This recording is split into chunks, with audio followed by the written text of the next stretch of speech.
Hello hi and welcome to the new blog of the Tanaya Nikhil. मी तनया तुमचं अगदी मनापासून स्वागत करते आपल्या आजच्या ब्लॉगमध्ये. तर आज शनिवार आहे आणि आज घरी कोणीच नाही आहे. आई दादा बाहेर गेलेले आहेत, वहिनी मेडिकलवर आहे, पप्पा तिकडे काम चालू आहे तिकडे. ते घरात फक्त मी आणि माझ्या ह्या दोन लेकी आहेत. त्यातल्यात पटपट कामं आवरली. 2-3च पोळ्या केला माझ्या पुरता आणि गौरी पुरता, आणि मी आणि गौरीने जेवण घेतलं. जोपर्यंत सखी झोपलेली होती. आता सखी उठली आहे आणि तिला वॉकर थोडं थोडं आवडायला लागलं आहे. मला बऱ्याच जणांनी सांगितलं की वॉकर यूज नको करू. तसं काही मी तिला ते नवीन नाही घेतलं आहे, गौरीचंच होतं. आणि ती पाऊल नव्हती टाकत, तर वहिनी बोलली की आपण तिला 10-1 मिनटं टाकत जाऊयात. कारण ती जवळजवळ महिना 1.5 महिन्यापासून उभी राहते आहे, बट ती पुढे सरकत नव्हती, ती साईडला सरकते धरून. तर मग वहिनी बोलली की बघूयात वॉकरमध्ये टाकून. म्हणजे असं काय आम्हाला घाई पण नाही की ती आत्ता चालली पाहिजे, बट वहिनीचं असं झालं की ठीक आहे 10 मिनटं टाकत जाऊ, तेवढाच तिला पण काहीतरी असं वेगळं वाटेल. नाही तर मी जास्त यूज करत नाही. बट तुम्ही सांगा, म्हणजे तुम्ही तुमच्या बाळाला यूज केला आहे का नाही केला आहे, त्याचा फायदा झाला आहे की नाही झाला आहे.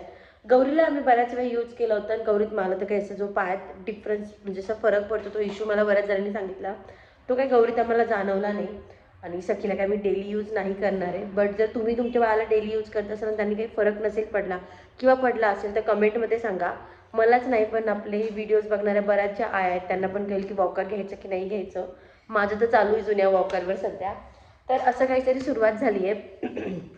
आणि मला लवकरच पुण्याला शिफ्ट व्हायचं आहे आणि यावेळेस आम्ही प्रॉपर शिफ्ट होणार आहे. म्हणजे हे खूप झालं आता, जवळजवळ की 10 महिन्याची झाली. पुणे सिन्नर नाशिक, पुणे सिन्नर नाशिक. आता कंटाळा आला आहे आम्हाला पण, आणि असं रुटीन सेट नाही होते. तर निखिलचं असं म्हणणं आहे की चल आपण जाऊयात पुण्याला आणि आता तिथेच राहूया. जसं आपण असं की होण्याआधी आपलं जे होतं की आपण सणासुदीला यायचो घरी आणि तिथे राहत होतो, तर तसं करूयात. तर आमचं चालू आहे तसं प्लॅनिंग, बट त्यासाठी खूप सारी पॅकिंग करावी लागणार आहे.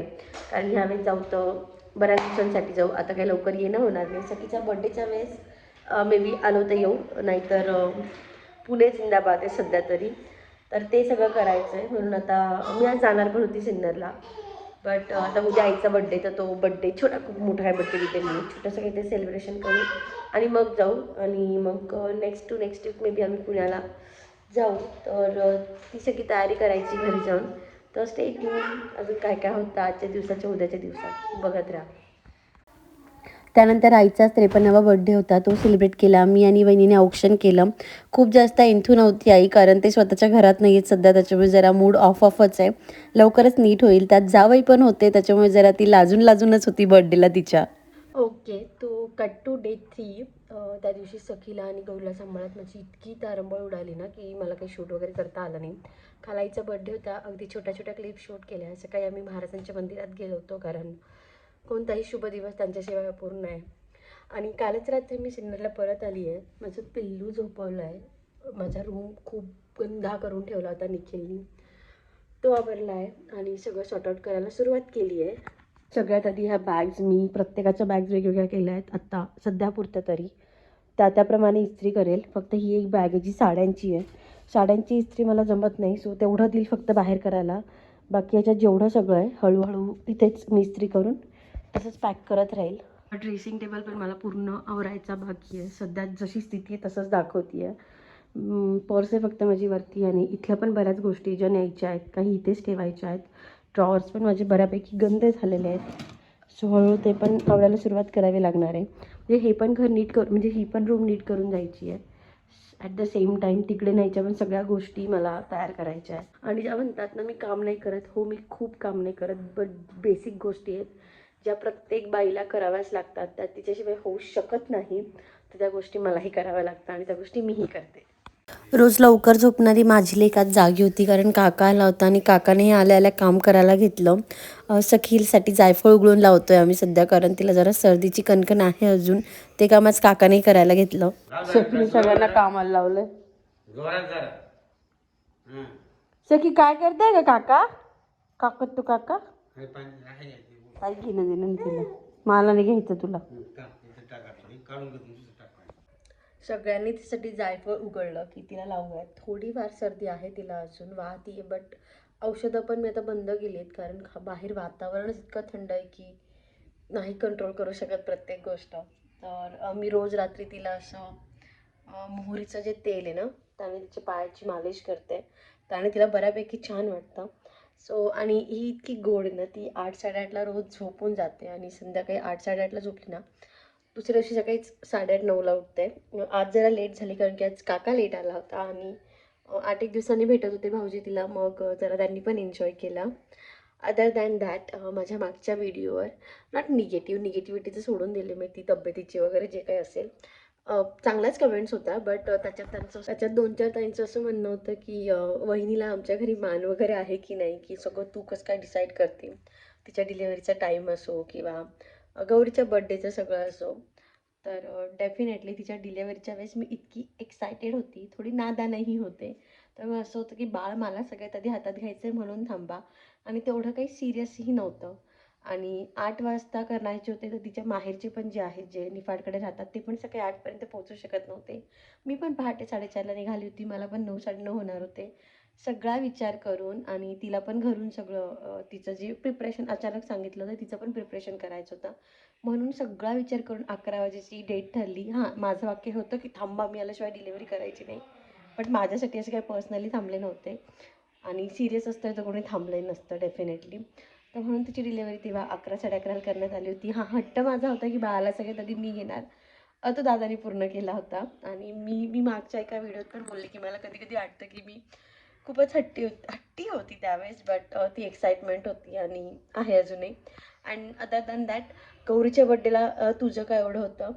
तर वहिनी एवढी एंथू नाही आहे कोणतीही गोष्ट सेलिब्रेशनला. तिचा बड्डे असो, घरात हळदी कुंकू असो, काहीही असो, तिला असं सेलिब्रेशन नाही आवडत किंवा तिला तेवढा वेळ नसतो असंही म्हणता येईल. आणि सध्या तर तिचा एक एम्प्लॉय पण गेला. तिच्याकडे 3च एम्प्लॉई होते, त्याच्यामुळे तिच्याकडे लोड पण खूप जास्त आहे सध्या, जो मेडिकलचा आहे तो. त्याच्यामुळे तिला अजिबातच वेळ नव्हता. आणि घराचं जे काम चालू आहे त्यामुळे गौरीचा बड्डे होऊनही चालू होता. मग जेव्हा मी गेली तेव्हा म्हटलं नाही करूया तिचा 5वा बड्डे. ते घराचं काम होत राहील, बट सेलिब्रेशन तो सेलिब्रेशन आहे आणि मला तिचा बड्डे करायची हौस पण आहे. तर मग सगळ्यांनी विचार केला. मग मी जस्ट थाळी सजेस्ट केली की आपण थाळीला करूया बड्डे. मग तुम्ही जर माझे मिनी व्लॉग बघत असाल तर तुम्हाला कळलं असेल, मी, दादा, वहिनी, आई आम्ही सगळे जाऊन तिथे जेवलो. सगळ्यांना थाळी आवडली. मग डिसाईड झाली.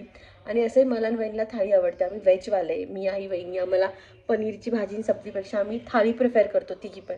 घरी पप्पा आणि दादा नसले तरी आम्ही तिघी जाऊन थाळी खाऊन येतो. तर थाळी आम्ही ठेवणारच होतो, बट कोणती ते माहीत असं हे नव्हतं. मग मी ती सजेस्ट केली. तिथे आमच्या रिंकू मावशीचा डोहाळे जेवणाचा कार्यक्रम पण झाला होता. मग जेवलो, मग डिसाईड झाले. डेफिनेटली मी ते वाक्य बोलले की गौरीचा बड्डे होता, बट मेन्यू तुझा आवडीचा होता. बट सगळ्यांनी मिळून डिसाईड केलेला होता. तर असं काही नाही आहे. तिचीच मुलगी आहे गौरी, सो तिला पूर्ण मान सन्मान आहे घरात. तिची पण हौस आहे, बट ती खूप एन्थ्यू नाही आहे बऱ्याच गोष्टीमध्ये. तिच्या माहेरचे कार्यक्रम असतात ना, तेव्हा पण आम्हाला तिची साडी, बांगड्या सगळं तयार ठेवावं लागतं, कारण तिला अजिबात इंटरेस्ट नसतो. तर असं काही आहे. तर निगेटिव्हली घेऊ नका. अर्थात तुम्ही घेतलाही नाही आहे, तुम्ही तिच्या साईडनी पॉझिटिव्हच कमेंट केला. पण मी पण माझ्या साईडने एक्सप्लेनेशन देते की तसं काही नाही आहे की तिच्या शब्दाचा मान वगैरे नाही आहे घरात. तिचा खूप मान सन्मान आहे घरात. इवन मी अजूनही माझ्या पप्पांचं आणि आईचं खूप ऐकते की शिक पूनमकडनं काहीतरी. आणि माझं असं म्हणणं असतं की ती माहेरी जावं. मी तिला दिवाळीच्या वेळेस म्हणते, तू जा ना माहेरी, मला कुटू दे माझ्या आईशी थोडंफार तुझं, की वहिनी अशी आहे, वहिनी तशी आहे. बट ती खरंच तशी नाही आहे. सो मजा मस्तीचं आहे आणि आमचं वातावरण पण खूप चांगलं आहे. तुम्हाला तसं काय वाटलं असेल व्हिडिओतून तर मे बी माझा नादानपणा असेल, बट ते तसं काही नाही आहे. म्हटलं जस्ट जे काही आहे ते क्लिअर करून देऊया, कारण कमेंट्स येत होत्या त्या रिलेटेड खूप. सो जे काही आहे ते असंच आहे. आणि हो, व्हिडिओचे जे प्रमोशन्स येतात त्याबद्दल पण खूप सारे प्रश्न होते. तर मी जे लास्ट टाईम क्युअर स्किनचं प्रमोट केलं होतं ना, त्यातली एक क्रीम मी सजेस्ट करेल तुम्हाला सगळ्यांना, जी एक व्हाईटवाली होती. क्लिअर रिपेअर क्रीम होती. मला त्याचं एक्झॅक्ट नाव नाही आठवते, माझी नेमकी संपली 3-4 दिवसापासून. तो डबा कुठे पडला आहे मला आठवत नाही आहे. मी नाव आठवलं की खाली डिस्क्रिप्शनमध्ये ॲड करते. ती मी सजेस्ट करेल. हे प्रमोशन नाही, माझा कोड बीट काही वापरू नका. बट मला ॲक्च्युअल पिगमेंटेशनवर रिझल्ट भेटला आहे त्याचा. मी 15-20 दिवसाची यूज केली. ॲक्च्युली कॉस्टच्या मनाने ती जरा कमी आहे. म्हणजे रोज मी 2-2 पंप घ्यायची त्याची आणि ती 15-20 दिवसात संपली आहे. तर बट रिझल्ट जो आहे तो मला चांगला वाटतो आहे, म्हणून मी सजेस्ट करते. असं हे पेड नाही आहे. मागचे जेव्हा मी प्रमोशन करते पेड, तुम्ही मागच्या दोघं क्युअर स्किनचे जेव्हा मी प्रमोशन केलं होतं तेव्हा पेड प्रमोशनचं लेवल बघितलं असेल. आज प्रमोशन म्हणून नाही सांगत आहे, ॲक्च्युअल चांगली आहे. आणि अदर दॅन दॅट हे फॉर्टेक्सचं नाईट क्रीम. क्यू आर स्किनच्या जे कॉम्बो आला होता त्याच्यात नाईट क्रीम नव्हती. सो नाईट क्रीम जी आधीची मी मागवली होती तीच मी यूज करत होती आणि हिचा पण रिझल्ट मला छान वाटतो आहे. हिचं एक सिरम पण मागवलं होतं मी, एक ऑरेंज कलरचं होतं, ज्याचा ऑरेंज कलरचा एक डब्बा आहे. विटॅमिन सीचं सिरम आहे. जर तुम्ही म्हणजे मला त्याचा रिझल्ट नाही आवडला, बट हे जे नाईट सिरम आहे, नाईट सिरम क्रीम आहे ही बेसिकली, तर हिचा रिझल्ट चांगला आहे. सो हे पण तुम्ही यूज करू शकता. मी माझं जे काही स्किन केअर रुटीन आहे ते पण प्रॉपर दाखवायचा प्रयत्न करेल. सध्या इतकी सारी गडबड चालू आहे की काय शूट करावं, कुठे थांबावं, कधी कॅमेरा ठेवावा, अशी गडबड सुरू आहे. बट ठीक आहे, आज पण मी दिवसभर प्लॅन केलं होतं की त्याच्यातल्या एक तरी बॅगची मी इस्त्री करेल आणि ही एक बॅग देऊन येईल मी इस्त्रीला. बट दोघं पण कामं नाही झालेत माझे. अदर दॅन दॅट मी हा पण विचार केला होता की अब जॉबचा जो सेकंड पार्ट आहे तो तरी व्हिडिओ शूट करू, तो पण नाही झाला. डोहाळ जेवणाचा व्लॉग मला इतकी इच्छा आहे शूट करायची. उद्या 26 नोव्हेंबरला 1 वर्ष पूर्ण होणार आहे. माझ्याकडे मी शूट केलेल्या क्लिप्स आहेत, बट मला जे तुम्हाला दाखवायचं आहे तो व्हिडिओ देईना. पुष्कराज, तू जर व्हिडिओ बघत असेल तर मी तुला सगळ्या लोकांसमोर सांगते, दे रे बाबा माझे व्हिडिओज. तर ते जेव्हा व्हिडिओ येतील मी खूप एक्सायटेड आहे ते तुम्हाला सगळं दाखवण्यासाठी. खूप म्हणजे 100पैकी 100 नाही, बट 100पैकी 90चा कार्यक्रम झाला आहे माझा. 10% जरा गडबड झाली होती, ती काय झाली होती ते पण मी त्यात सांगण्याचा प्रयत्न करेल. आजचा ब्लॉग खूप छोटा आहे कारण माझ्याकडे ॲक्च्युली शूट करायला खूप काही नव्हतं. बट मागच्या जे काही ब्लॉगमध्ये बोलली होती त्याचं मला स्पष्टीकरण द्यायचं होतं. सो तुम्हाला जर आजचा ब्लॉग आवडला असेल तर do like, share and subscribe. आणि असंच प्रेम असू द्या माझ्यावर, निखिल सखीवर.